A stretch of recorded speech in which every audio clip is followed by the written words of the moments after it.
Yanga inajua msimu huu imekwamishwa na wachezaji wake wapya kushindwa kuonyesha ubora. Sasa kuna hesabu kali zinapigwa juu ya kuboresha eneo la kiungo zikimhusisha kiungo wao wa zamani Stephanie Aziz Ki. Iwapo dili hilo likikwama tu, kuna mashine inatua kutoka Uganda.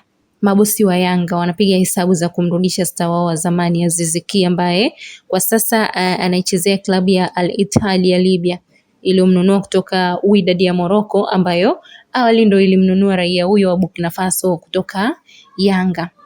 Yanga imempa kazi Aziz Ki kuhakikisha anamalizana na Walibya hao kama anataka kuweka hai dili hilo la kurejea nchini, na kiungo huyo ameshaanza kupambana na mabosi wa klabu yake kufanikisha jambo hilo, akiona kama akirejea kwenye ligi kuu Tanzania bara atarudisha makali yake kama ilivyokuwa hapo awali.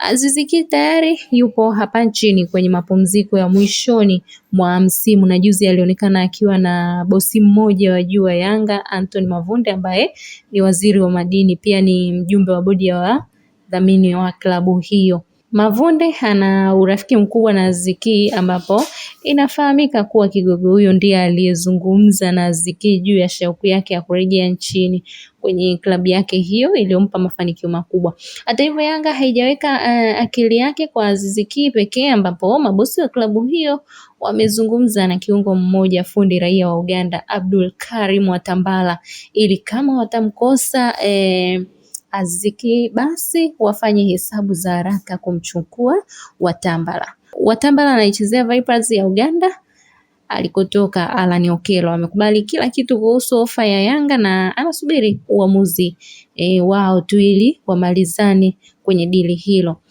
Watambala ndiye mchezaji bora wa ligi ya Uganda msimu uliomalizika, nikiwa na maana ya MVP, akiwa amefunga mabao 12 na kutengeneza assist 4 na kumfanya kuhusika kwenye jumla ya mabao 16.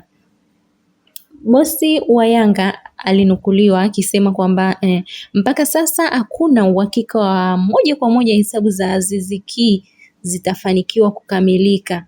Kila mtu hana mashaka na ubora wake, akirudi litakuwa jambo kubwa, lakini tusubiri kuona atamalizana vipi na klabu yake.